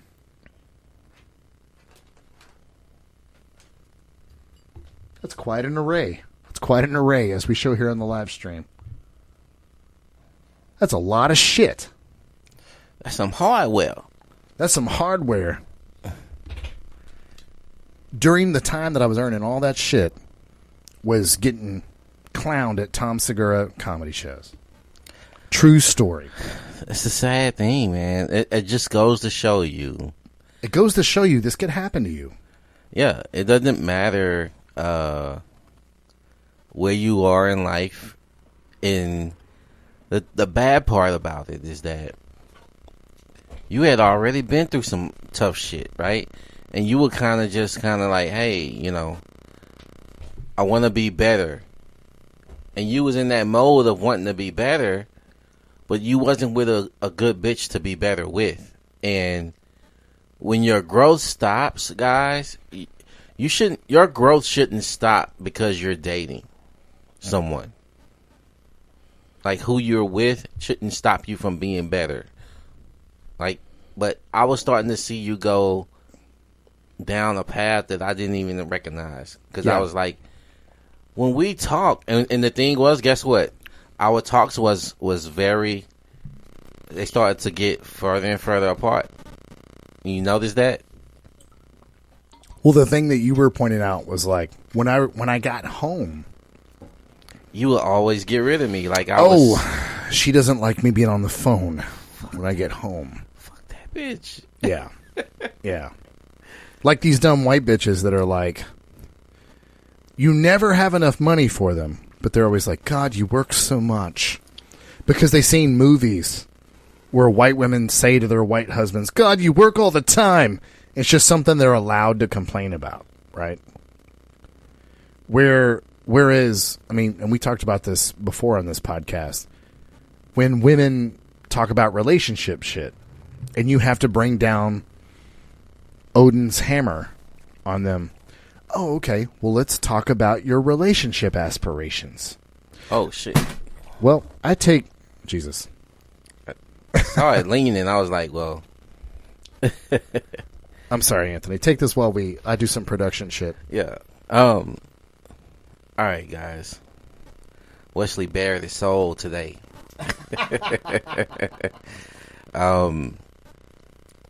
I shared like a bad date. I didn't go into like a bad relationship. I will say another date that I did that was pretty embarrassing. I don't think I even told Wesley about this one. Okay. I was dating a lawyer in San Antonio. And I met her in meetup.com. There was a dinner that everybody kind of like met at this dinner, and I guess I impressed her enough to where we were able to meet up again after that dinner on a different day, and I actually asked her. I said, "Hey, you got any other people that you want to meet up with? That's cool. I got a friend that want to hang out, and I don't want to like him have to be a third wheel." So I was kind of like, and she said, "Yeah, she had somebody, right?" So we kind of met up at, I want to say Chili's. I'm not sure where it was. TGI Fridays, one of them. And so we hang out, and the funny part is that I wasn't attracted to it at first, but the guy that I was with was like, "Hey man, which one you want?" And I'm like, I don't care, bro. Like, I'm just out here. I'm not trying to jump in no relationship with nobody. So we kind of just hung out, and you know how when you're in a situation, you kind of get a vibe for who's feeling who. And it was kind of like both of them was feeling me, so I had to choose. And I didn't know. The other one said a couple of things that kind of made me not really want to mess with her like that. So I kind of like drifted towards this particular chick. So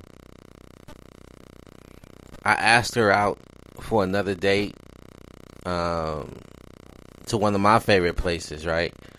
And we had a good time, and we made out, and I mean, we made out for a while, and that surprised me because I didn't think she was feeling me like that. And I was like, okay, well, cool, shit, maybe this will go and be something, because actually we went out on I want to say I probably went out on maybe 5 dates with this girl. And that particular last date was like, okay, well, she's really into me. And I tell my homeboy, who's not red pill, who doesn't know none of this shit, I tell him what happened, and he was like, oh man, you need to be with her then, right? And I'm thinking like, no, I don't really need to push it like that, because red pill shit tells me not to. So I'm not gonna really, pursue her that heavily. So he tells me, man, she the type of girl you need to lock down right now or she'll leave. And I'm listening, and I'm like, well, maybe he's right. I don't know. Maybe I do need to see what's up with that. So I call her, and I put, we get on the phone, and I'm like, hey, look, I want to say I really liked our time together, blah, blah, blah. But, what is this going to be? She was like, well, I'm not really looking for anything like that. Like, and I'm like, this is the hurting part. Being who I am today, I would have totally went a different direction than what I did. But I was like, but what about us being together? Oh boy. And if you know anything about what we have talked about on this show, the guys don't ask for the date, ask to be in a relationship before a woman. That's a guaranteed no. And if you do, as we say in the military, you are a no-go at the station. No-go. There's a no-go at this station. Yeah, you just can't do it. And I pushed for a relationship, and she did exactly what she should have did, and said, no, how about we just stop seeing each other? Anthony, but you have to understand, when a bitch has a good job, that means she's a keeper. Right, she's great for a relationship because she Right. has a good job. Right. That's so much bullshit. Yeah. No, it's not bullshit. These are facts, man. No, that's not facts. Wait, what if she's a nurse or a pediatrician? Automatically she's good. She's good in a relationship, right? I dated pharmacists. I dated doctors. I dated therapists. I dated nurses, teachers, professors. Their occupation don't mean shit. Don't mean shit. They in a are relationship women. or dating. They are women. Same All shit, of 'em. fellas. No matter what their job is, they are still women. However, can we point out though that they are far more manipulative the more smart that they are. They can be. I'm not sorry. gonna say all. I'm of sorry. them. The more intelligent that they Yeah. are. My bad, guys. They can be, and a lot of times they have better. They have been able to use their words better. I'll say that because They're verbal chess. yes, they definitely know how to use their words better. So you can get caught up in the I like to call the serenade of their words because they are basically not banshees. What's the Succubus. succubus? Yes.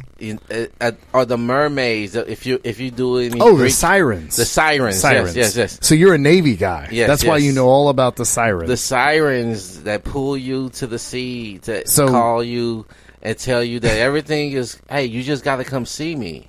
So for anybody that's not familiar with the sirens, this is an old sailor's tale that these beautiful topless bitches would sing these beautiful songs and get you to bring your ship in, and it would become shipwrecked, and this fucking sea creature would come eat all the fucking sailors. Yeah. And they were fucking topless bitches because that's a shit we fall for, right? And I mean, I don't know, Anthony. Before we end this segment, I mean, Jesus, I feel like I bared my soul on this one. And I also feel guilty that I took over the podcast. Nothing else? No, I mean, no other cringe? No other cringe you want to share? well, I know I'm putting you on the spot. Oh, my bad. I went to the restroom while you were telling the story. Yeah, I with was the water. telling my the bad, story. My bad. I'm so sorry I cut that off. My bad, guys. and Especially sorry to our listeners. so I was telling them that I had several good dates with this chick, and I forced a relationship listening to a blue pill guy telling me that I was fucking. It's okay to give him a shout out.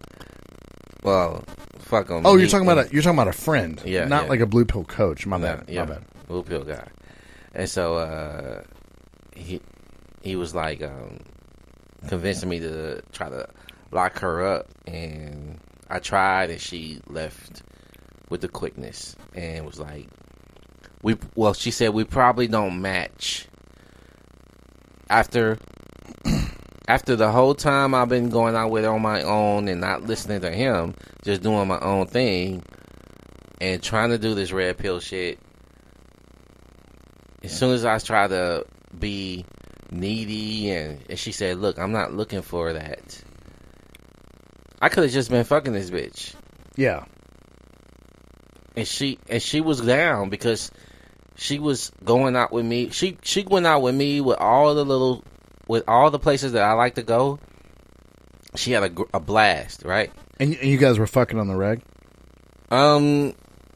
Every other date. It wasn't every date. It was Okay, like every okay. other date. And so, I think I seen her a total 8 times.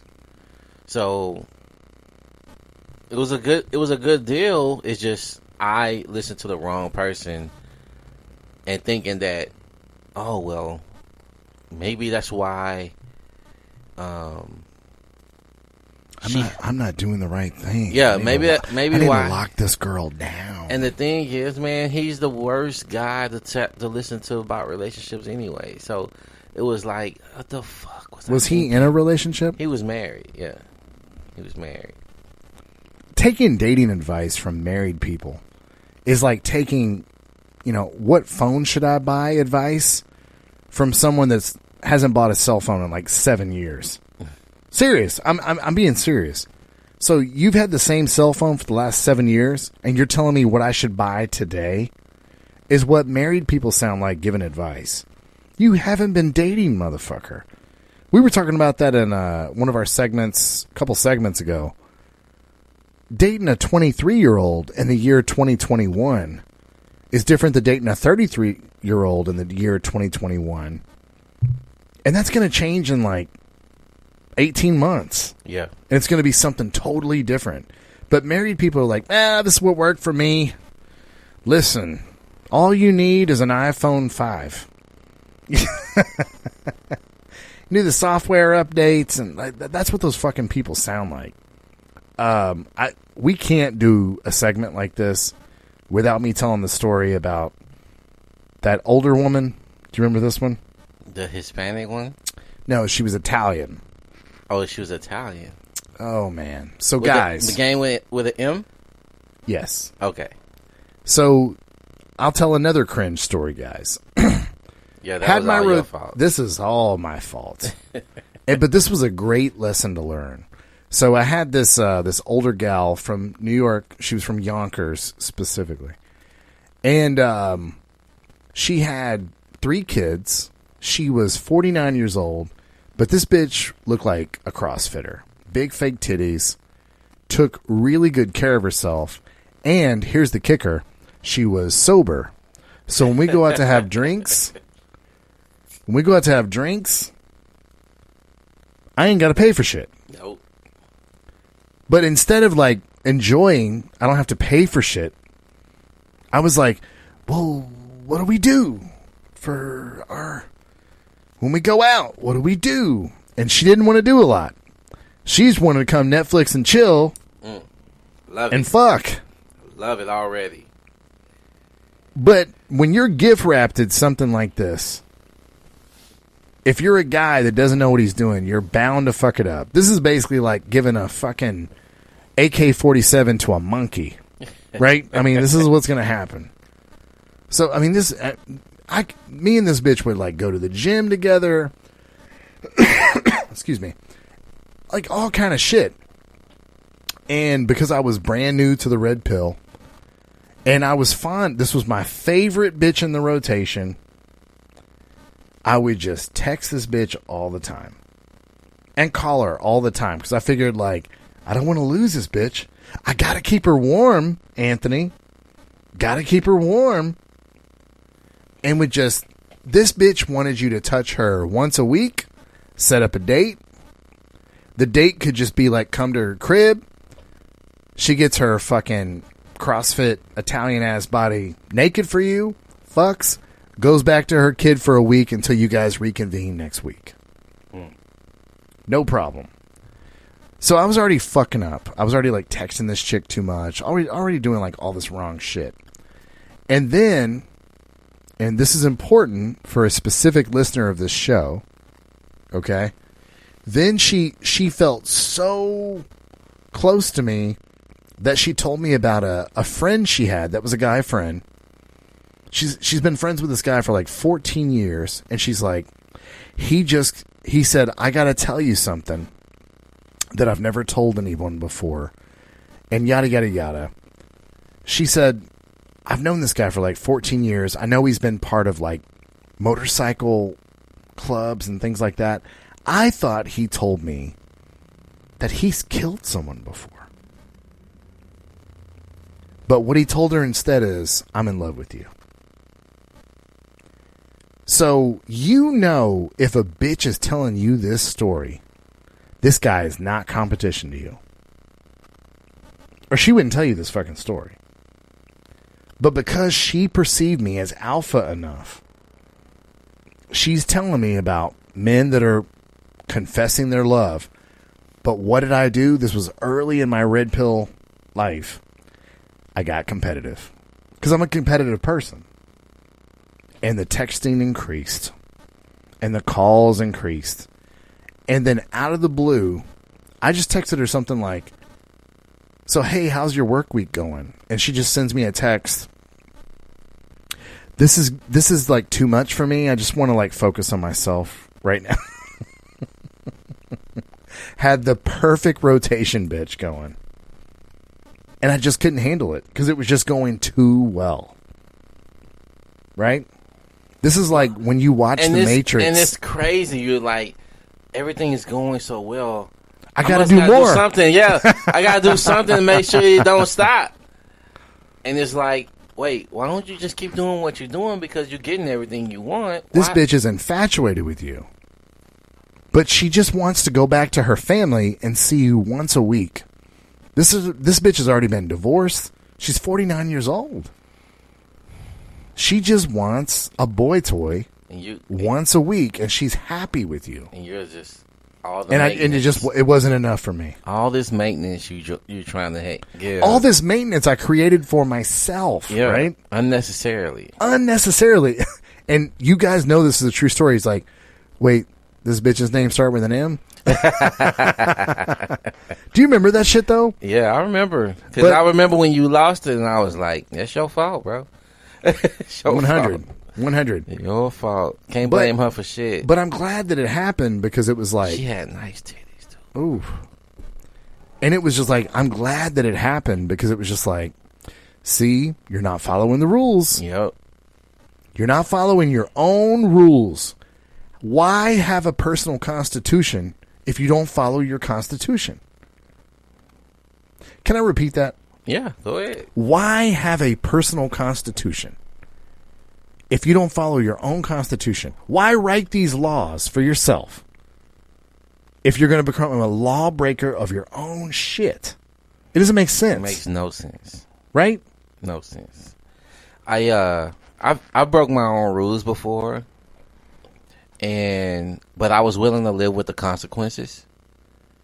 And that's a different thing, though. When it's a girl in your rotation, they're not that valuable. Right. I could lose this player. Yeah. I'm all good. But then you get to, it's very difficult to play that rule. I mean, play that game because you'll start doing it with other bitches. Exactly. Yes. Yeah. 100%. So that's why. Now give specifics though. What rules would you break? Seeing them more than once a week. Yeah, I would see them more than once a week. I would call them. I didn't even know. That's what I predicted. That's the most common rule to break, right? Seeing them when they're giving you good sex, right? Yes, more than once a week. Because sometimes they want to see you back-to-back days. And then they want to see you within the same week. Or they want to call and talk to you on the phone. They want to know that you're not going to treat them like a hoe. That's the thing. And what? Yeah, the thing is... Hold on. Well, break this down for me. What is this? So, I had a streak going with a lot of women where I was sleeping with them, like within the first date or the second date. And a lot of times they don't... When they give up sex early, they want to make sure you ain't trying to fucking leave, right? And fucking disappear. Like, they don't want to be that bitch. And so, when they reach out... I say, hey, I got a busy week that's going on. So, and this is when I'm following my rules. Hey, I got a busy week this week. Or I'm out of town this week. And if I don't answer my phone, it's because I'm with a client. And a lot of times when I'm out of town, even during the nighttime, I'm out with clients. Because they can't see me during the day. So I'll set up a night appointment and we'll be out that night talking. We'll be having drinks, but we still, discussing business. So I said, hey, I don't be available because I'm out on the road, blah, blah, blah, blah, blah. Right? Mm-hmm. And that was my go-to. That's all I said. I said the same shit to everybody. It is what it is. If you can't fuck with me because you don't like that I'm gone out of town, then I guess it ain't gonna work out. Because I can't change my job just because you don't like it, right? But when I wasn't out of town and I wasn't busy and I getting bored, I'm in my office, don't have a lot to do.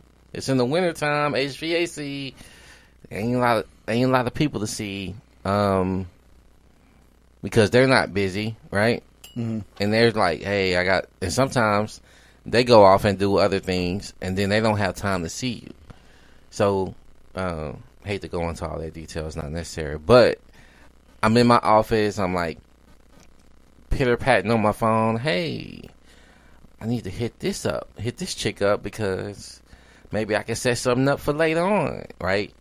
And she was like, well, hey, I'm glad you called. And then, can you talk? And then I'm like, sure, I'll talk to you. Instead of being on my purpose and being the best I can be at my job and saying, hey, I'm going to still do my job. I'm going to still do my work. I can deal with bitches later. Yeah. I was like, well, I'll introduce you into my work week. I'll introduce you into, I have a little time. I'll give you that time that I have available right now. And I would change up. I would switch up. And then guess what? I'm giving other bitches my time in between time. And they're like, oh, wait, well, you're available now? Like, now I'm fucking up. Now I'm changing their expectations. And they're becoming more like, well, where are you? You're not being consistent. We just had this conversation the other day, didn't we? We were talking to somebody, we're like, it's like you have to, my wife does not expect me to text her all day. My wife, if she texts me, this is my wife. We have a fucking kid together. And when you have a kid with somebody, you'll understand, like, it's a big fucking deal in communication. You can't disappear on these fucking people, right? Even if you're divorced, you can't really disappear on these people, which is terrible. But my wife knows I'm not going to sit there and fucking text her all day. Why? Because when we were dating, no, sir. No, when sir. I'm at work, I'm at work. When I'm at work, that's not what's going to happen. Now, guys, I can't express this enough because I've walked into what Anthony was just describing. When you set the expectation in the beginning of the relationship that you're going to sit there and text all day, I promise you, whenever you stop doing that, it's a huge problem for them. Where are you? What are you doing? Are you seeing someone else? What's going on? Wait, you're dating other women. You bring all these fucking red flags up for the chick when you could have just avoided this the whole time. This is the same thing of going on a first date to a French restaurant. Now this bitch thinks you're a millionaire. Well, how come we went to Sally Pimienta and then we went to this and well, how come? No, dude. We had whole duck. We had whole duck. And this becomes a thing. Anthony just brought up an equation where women sleep with you early and they go, uh-oh, am I a hoe? Let me check in with this motherfucker and make sure I'm not a hoe. And what do we do as guys? Nothing different. No. But we're tempted. Nah, baby, here go your validation. Nah, you ain't a hoe, baby. Let's set up another date right now. When in reality, what you should do is revisit our rotation episode and realize you've done nothing wrong at all. You've done nothing wrong at all. You went on a date and you had sex because that's what men and women do. As Drake would say, we had sex because we grown, right? And you had sex, and if the bitch is insecure, well, I feel like he didn't reach out to me the next day that I'm a hoe. Okay, well, bitch, cool. Sorry you feel like that, but it's 2020, and that doesn't make you a hoe, and I'll reach out to you when the fuck I reach out to you. Ask yourself the question, guys. If she just fucked Brad Pitt, and he didn't call her the next day, fuck Brad Pitt. I hate Brad Pitt. I'm never giving. No, if Brad Pitt calls me, I'm never going to give him a call back. No, guys. You have to stand in your masculine frame and go, yeah, I didn't call you back because I didn't have time, bitch. I got shit I got to do. Yeah, you texted me. I'll get back to you when I can. And then immediately get off the fucking phone right then. Yeah.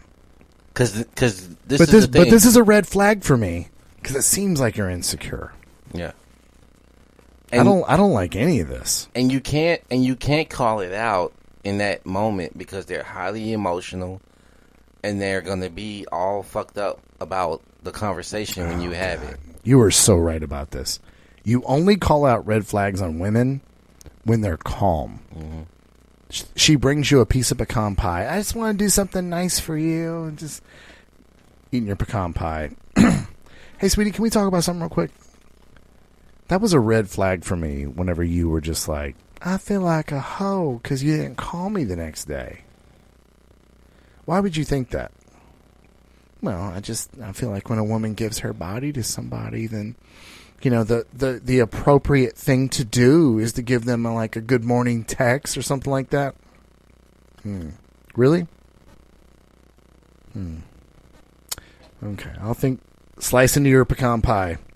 Yeah, I'll think about that. That's a bit of a red flag for me. All of that, what you just said. What do you mean? I don't know. I just want to enjoy my pie.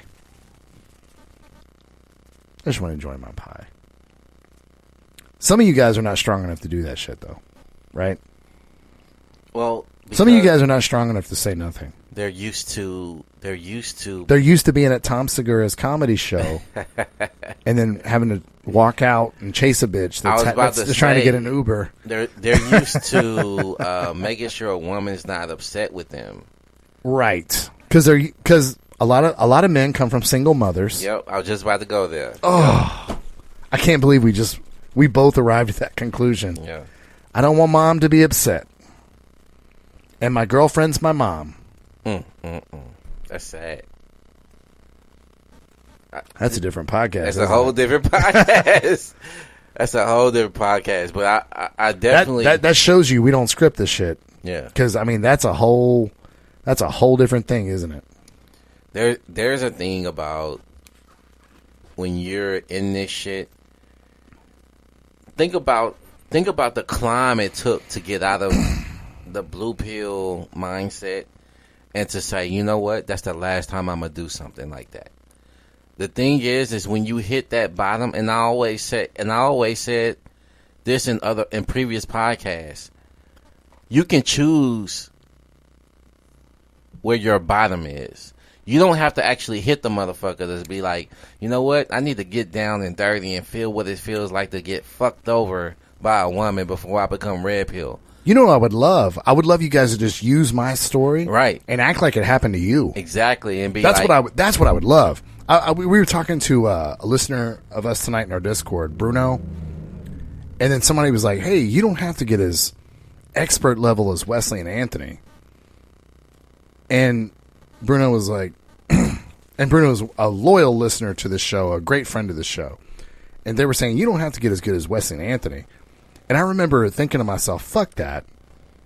You're going to be better than us. Yeah. Because you have us, and we didn't have us. Right. Coming up. That's what I hope these stories do for guys. I have to pull out of you. Were you in a relationship with a woman that would physically assault you in your sleep? Yes. Do you mind sharing a little bit of that with the fellas? You don't have to be so specific. But were you ever physically assaulted in your sleep? Yes. Next to a person you were in a relationship with? Yes. It's weird because if you're asleep, how the fuck do you know you're being assaulted, right? Right. And then you wake up and you're kind of you don't know why you woke up. Right. Like you're awake immediately and you don't know why. And it's like, the fuck am I up for? And then you start to feel pain in your body and like, what the fuck am I hurting for? And they're looking like nothing's happened. And do they look asleep? No.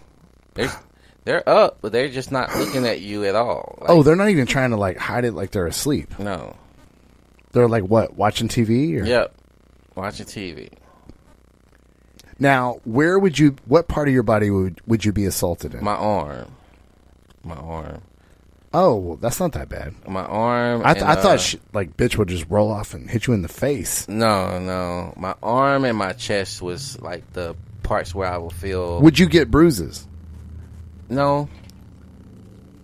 No bruises. Because bitches aren't strong.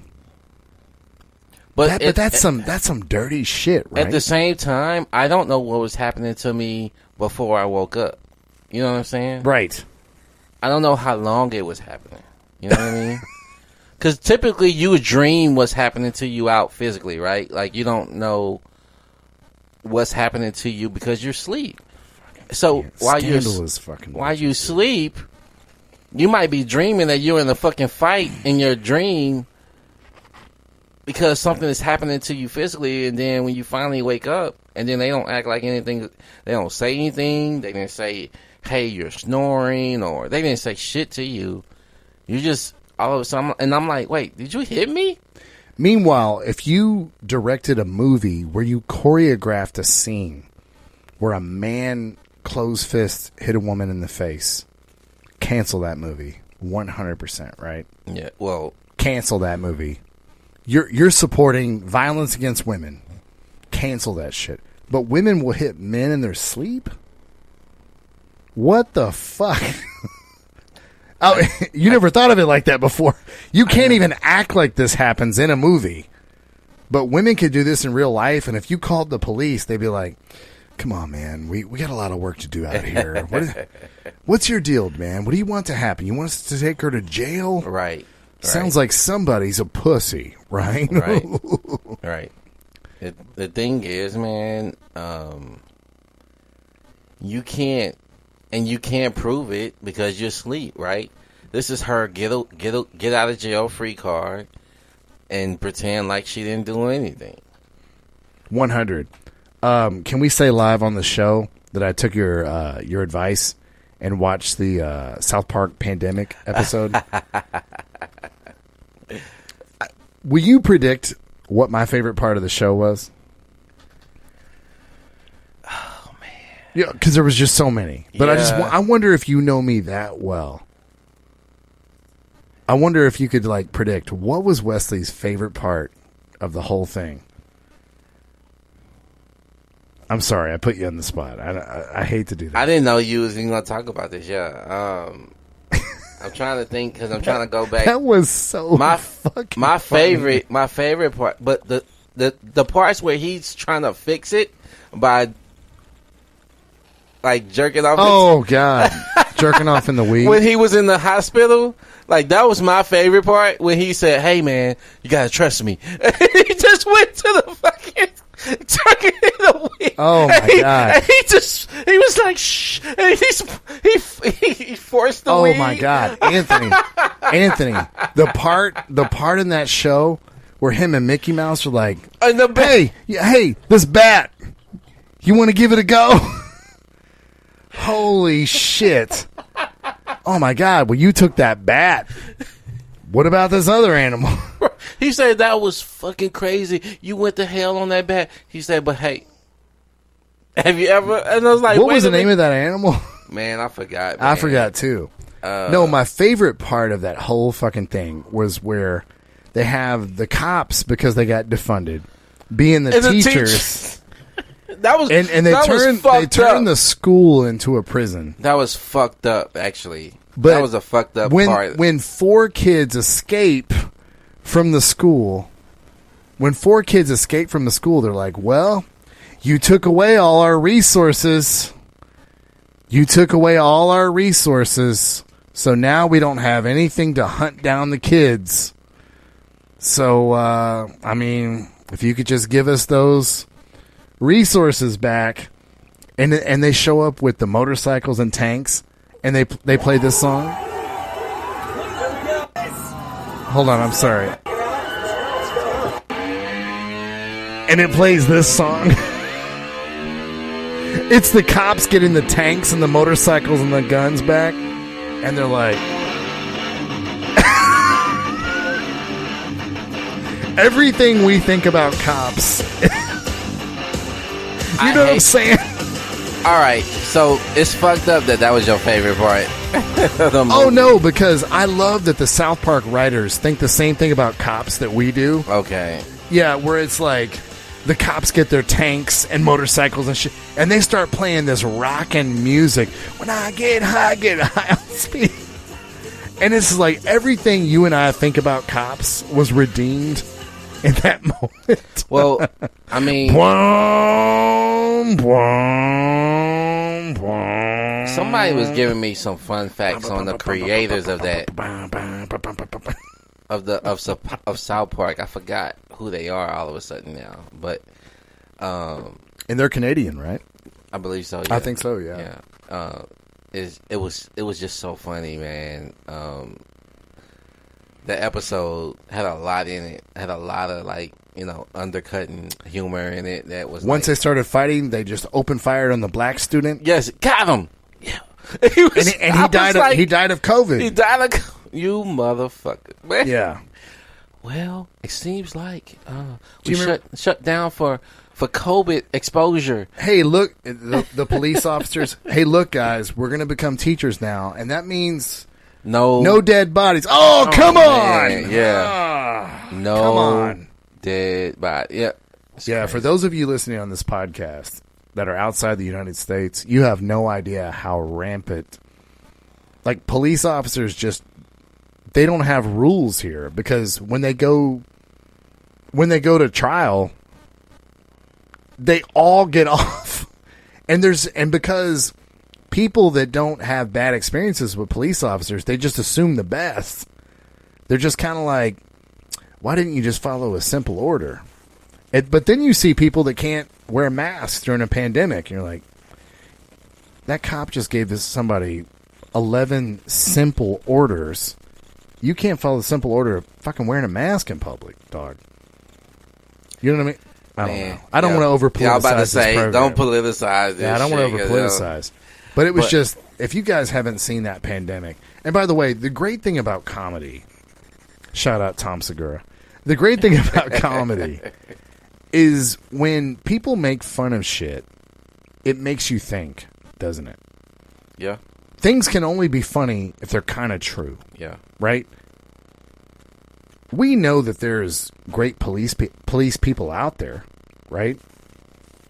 But we also know there's humor in the South Park pandemic episode, because it's also kind of run amok. You know what I mean? If you're killing somebody over a counterfeit $20 fucking bill, let's weigh the scales of justice here. Like, come on, guys. You know. And like I said, we're not trying to get political here, but we hope what this podcast does for you also is not think the way we think, but to think. Right? Mm-hmm. There's nothing bad that can come from everybody thinking. Arian Foster said, thinking's not for everybody. I believe it's for everybody. I don't think so. Yeah. I think a lot of people who think they're thinking are being told what to think. Well, I think the red pill is a good jump-off point for people, right? You see things, as we said, V for Vendetta. When you look on television, you kind of look and you say, something's not quite right here, is it? When you see a man being taken down in divorce court, right? Consistently. When you see a woman being paid alimony at the cost of $2 million a year. $2 million a year. Just so she can just live. Something's not quite right here, isn't it? And what we kind of hope you also think, whether you agree with us or not, feel free to disagree with us. Politically, we welcome that. Then we all can have a conversation. But we hope that this is kind of a jumping off point where we can all start thinking and not just living day to day, where men can have conversation and we can help each other, whether we agree or disagree. We don't have to hate each other. Right. We don't have to hate each other. 2021, guys. The Red Pill Phone Tap is coming hard at truth to improve your life. And you know how hard we're coming? Because Anthony is the one that motivated me and made me passionate about this. We are taking this podcast in 2021 from the 101 collegiate level to the 201 collegiate level. And we're doing this, fellas, whether you like it or not. This is shit you need to learn. But don't worry. Don't worry. You're not alone. Nope. We're all going to learn this together. Yep. At all the Tom Segura shows that we can go to. I hope that me sharing this humiliation with you tonight was therapeutic. Yeah. I hope that this show makes you think about your life and the world, everything around you, because these bitches are cray.